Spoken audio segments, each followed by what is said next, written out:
Hello दोस्तों, good morning. स्वागत है एक बार फिर से आप सभी का एमजेटी एजुकेशन में। दोस्तों आज है 2 अक्टूबर और आज की वीडियो में हम लोग बात करेंगे 2 अक्टूबर 2023 के मोस्ट इंपोर्टेंट करंट अफेयर के क्वेश्चंस के बारे में।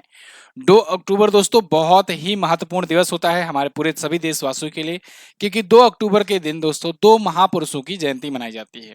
एक तो अपने राष्ट्रपिता महात्मा गांधी जी, जिनको पूरी दुनिया रिस्पेक्ट की नजर से देखती है।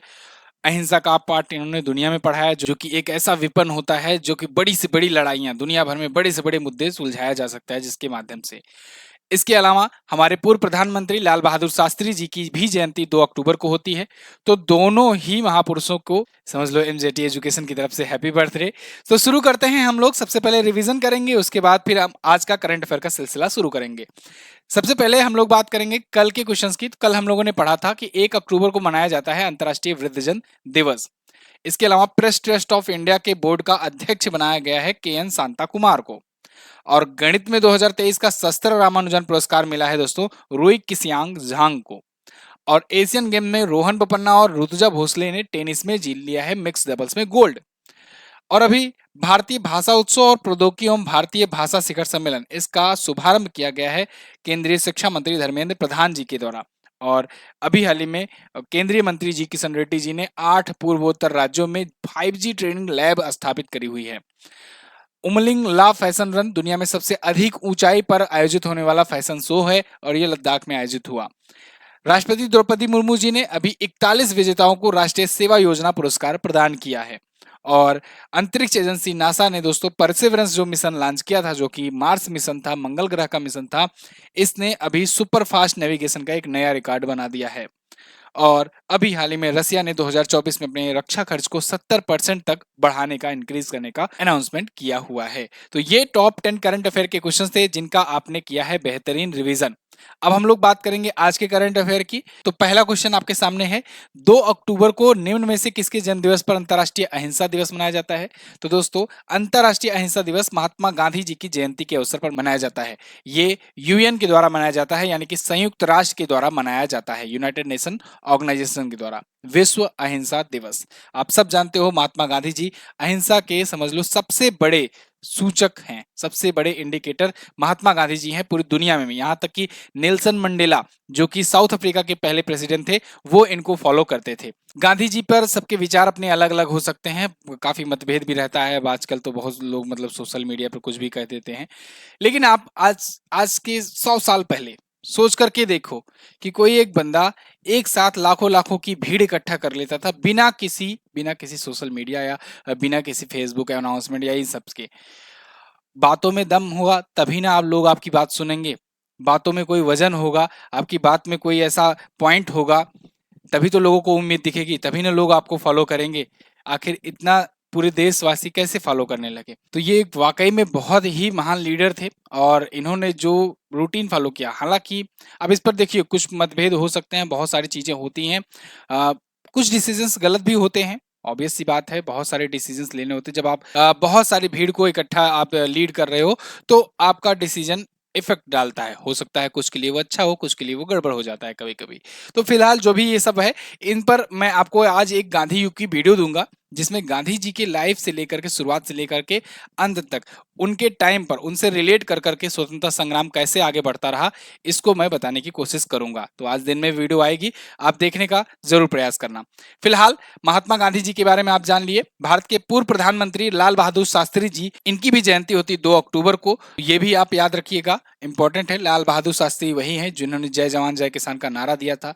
एक टाइम पर ऐसा आया था कि भारत भुखमरी से गुजर रहा था और उस टाइम पर इन्होंने पूरे देश की जनता से आह्वान किया था कि एक दिन का आप लोग उपवास रखिए, और पूरे देश की जनता उस बात को फॉलो की थी, मानी थी। याद है आज भी कि यही जो थे, इन्होंने अमेरिका से गेहूं मांगा था अपने देशवासियों को खाने के लिए, और अमेरिका वालों ने जो सुअर को खिलाया जाने वाला गेहूं होता है ना, वो वाला गेहूं भेजा था।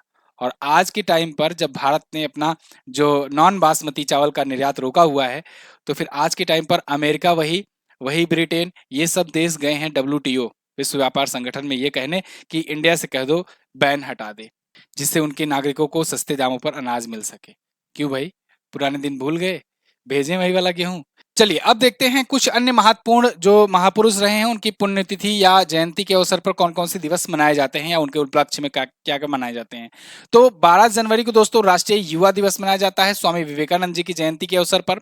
इसके बाद यहीं पर बीच में आता है 23 जनवरी। 23 जनवरी को हम लोग सुभाष चंद्र बोस जी की जयंती पर मनाते हैं पराक्रम दिवस। याद रखना, पराक्रम दिवस मनाते हैं, इंपॉर्टेंट है, पूछा जाएगा।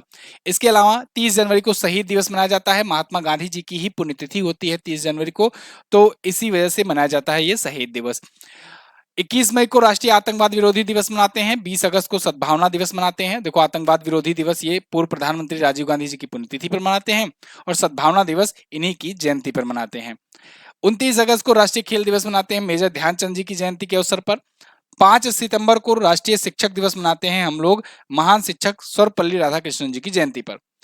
15 सितंबर को राष्ट्रीय इंजीनियर्स डे मनाते हैं हम लोग मोक्ष गुंडकम विश्वेश्वरैया जी की जयंती पर। 25 सितंबर को अंत्योदय दिवस दीनदयाल उपाध्याय जी की जयंती पर। और इनकी पुण्यतिथि पर हम लोग मनाते हैं समर्पण दिवस। याद रखना, समर्पण दिवस जो है ये 11 फरवरी को पड़ता है और 11 फरवरी को हम लोग समर्पण दिवस मनाते हैं दीनदयाल उपाध्याय जी की पुण्यतिथि पर। 2 अक्टूबर को अंतर्राष्ट्रीय अहिंसा दिवस। इसके बाद 15 अक्टूबर को विश्व छात्र दिवस मनाते हैं डॉक्टर एपीजे अब्दुल कलाम जी की जयंती पर। ध्यान रहे, ये विश्व छात्र दिवस है, मतलब पूरी दुनिया इसको मनाती है। ठीक है।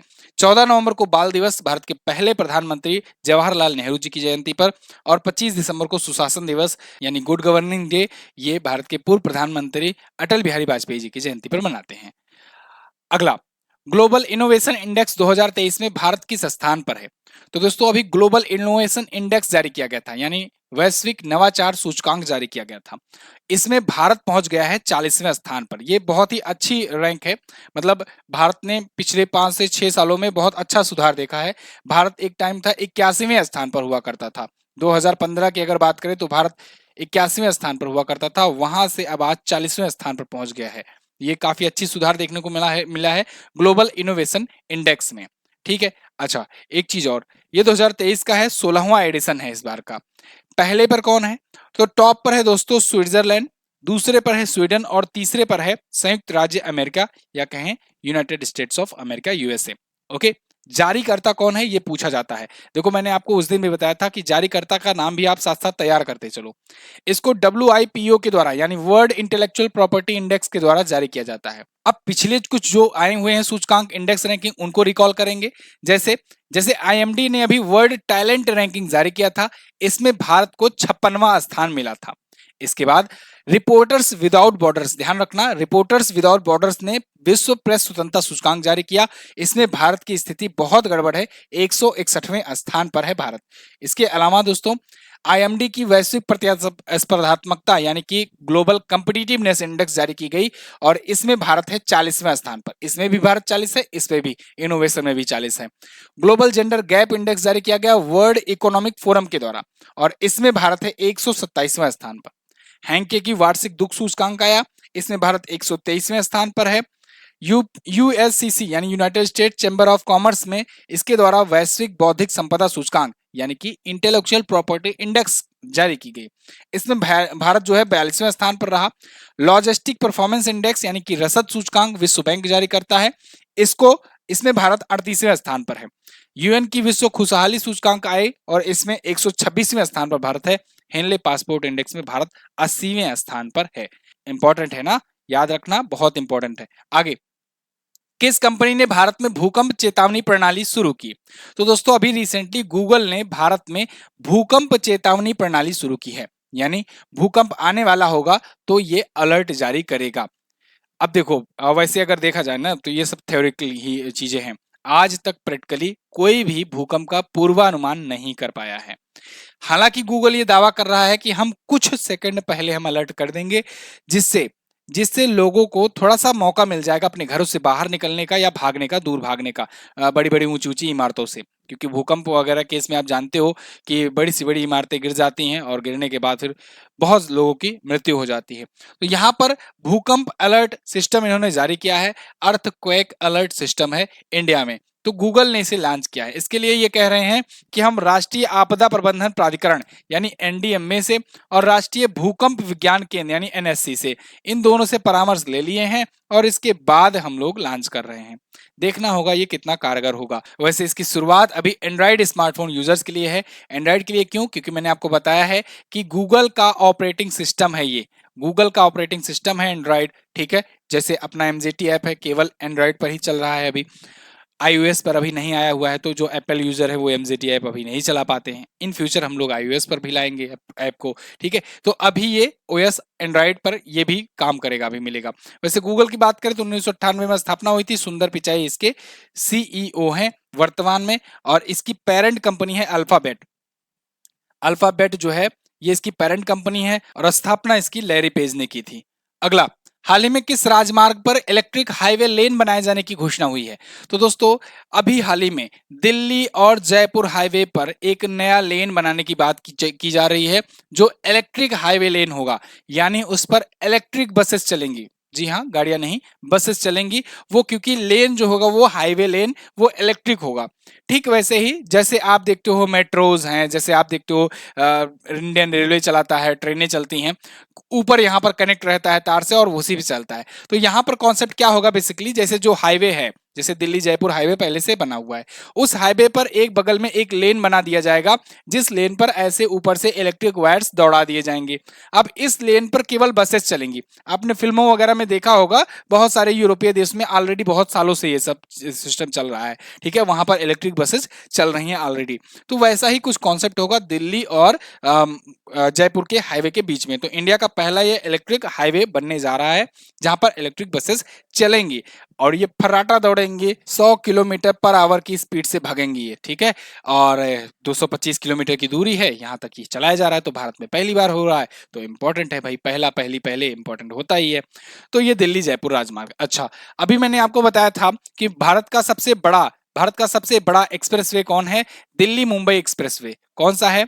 दिल्ली मुंबई एक्सप्रेसवे है, इसको आप याद रखेंगे, इंपॉर्टेंट है। इसका उद्घाटन राजस्थान में किया गया है पीएम मोदी जी के द्वारा। हाईवे और एक्सप्रेसवे में मैंने आपको अंतर बताया था। देखो, हाईवे क्या होता है कि हाईवे ऐसे जा रहा है, सिंपल सा रोड है, उसी को चौड़ा कर दिए और दो जगह से मिला दिए, वो हाईवे हो गया। अब उसमें कोई भी बीच में घुस सकता है, कहीं पर भी चौराहा निकल सकता है, कोई भी गाय आ गई, कोई भैंस आ गई, कोई नंदी बाबा आ गए, कोई भी बीच में आ जाता है, तो बहुत सारे एक्सीडेंट के चांसेस बढ़ जाते हैं। लेकिन जो एक्सप्रेसवे होता है, एक्सप्रेसवे हमेशा आप देखोगे, अगर आपके आसपास से गुजर रहा होगा कोई एक्सप्रेसवे, देखोगे हमेशा ऊंचाई से जाता है, ऊंचाई से उसको गुजारा जाता है, जिससे जिससे बीच में कोई सा भी इंटरप्शन ना आ सके और एक निश्चित लिमिट स्पीड वहां पर तय की जा सके। मतलब एक स्पीड उसका मेंटेन रहे, कोई भी गाड़ी चला रहा है, जा रहा है, तो वो बीच में उसे रुकना ना पड़े। उसके कुछ निश्चित एग्जिट पॉइंट्स होते हैं और एंट्री पॉइंट्स होते हैं, और वो भी इस प्रकार से होंगे कि किसी की स्पीड पर कोई इफेक्ट ना हो, घुमावदार ऐसे एंट्री पॉइंट और एग्जिट पॉइंट होते हैं। तो एक्सप्रेसवे जो होता है वो एक निश्चित नियमित स्पीड को मेंटेन करके रखता है। जैसे फिक्स रहेगा कि भैया 130 या 140 या 200 की स्पीड वाला है ये एक्सप्रेसवे, तो उसी स्पीड से वहां पर चलेगा चीजें, उस पर बीच में कोई इंटरप्शन नहीं आ सकता, क्योंकि वो जमीन से ऊंचाई से होकर के गुजारा जाता है। हाईवे और एक्सप्रेसवे में ये अंतर अभी इंटरव्यू में पूछा गया था। आगे, निम्न में से किसने संघ लोक सेवा आयोग के सदस्य के रूप में शपथ लिया? तो दोस्तों, संघ लोक सेवा आयोग यानी यूपीएससी, यूपीएससी के सदस्य के रूप में अभी हाल ही में शपथ लिया है किसने? डॉक्टर दिनेश दास ने लिया है। डॉक्टर मनोज सोनी ये तो हैं अध्यक्ष, वर्तमान में ये अध्यक्ष हैं, इनका नाम भी आप याद रखिएगा, यूपीएससी के, यूनियन पब्लिक सर्विस कमीशन के। और अभी इनके सदस्य के रूप में दिनेश दास ने शपथ लिया है। ये हैं दिनेश दास, डॉक्टर दिनेश दास। ओके, तो यूनियन पब्लिक सर्विस कमीशन के द्वारा इनको नियुक्त किया गया है। इसकी स्थापना दोस्तों 1 अक्टूबर को ही हुई थी, यानी कल के ही दिन हुई थी, 1926 में हुई थी।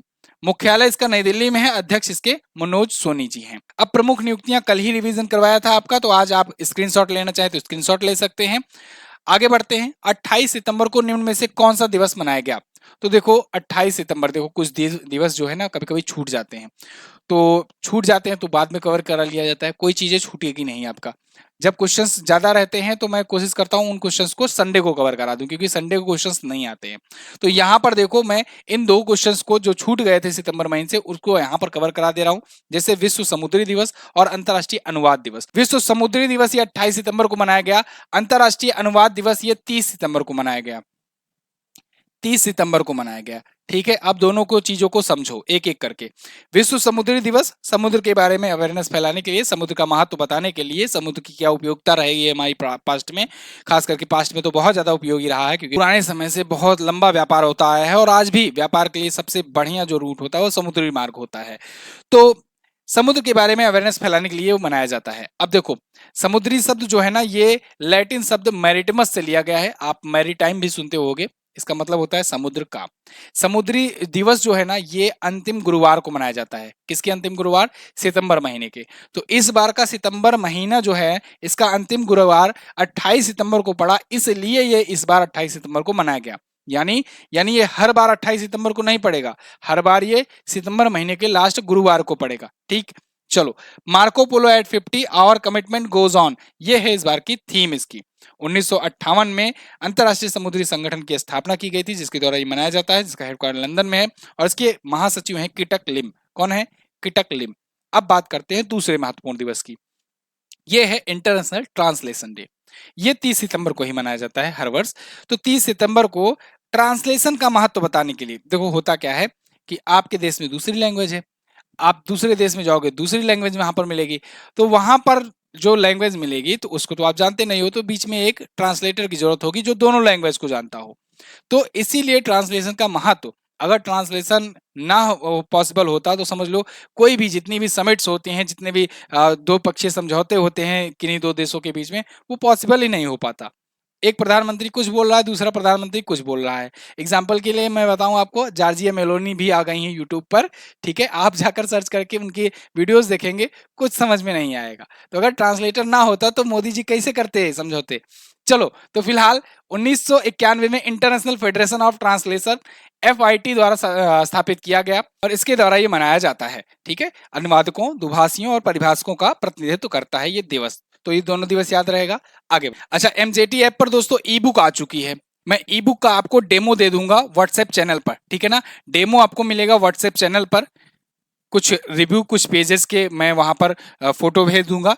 व्हाट्सएप चैनल को आप ज्वाइन कर लीजिए, लिंक डिस्क्रिप्शन में है। तो जो लोग देखना चाहते हैं कि ई बुक में क्या क्या होता है, आप जाकर के देख लें। एरर फ्री है, इस बार मैंने क्रॉस चेक दोबारा तिबारा करवाया हुआ है ई बुक में। तो एक चीज और मैं बता रहा हूं, अगर आपको कोई एरर मिलती है ना तो आप मुझे वो एरर बताओ, मैं आपको 1 महीने की ई बुक फ्री में दूंगा।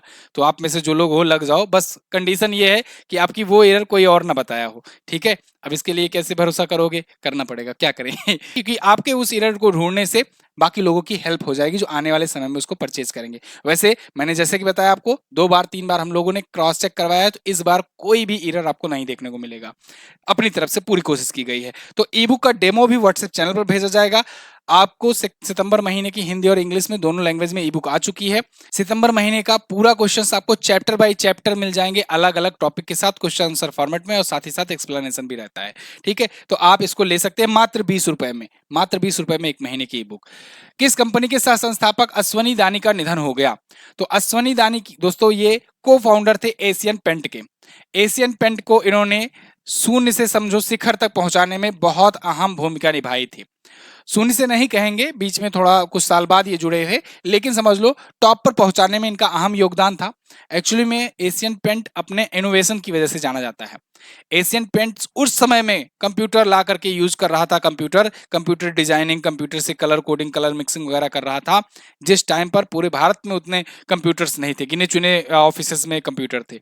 तो सोचो उस टाइम पर ये इतना दूर की सोच रहे थे कि आने वाले समय में कंप्यूटर से कलर मिक्सिंग होगी।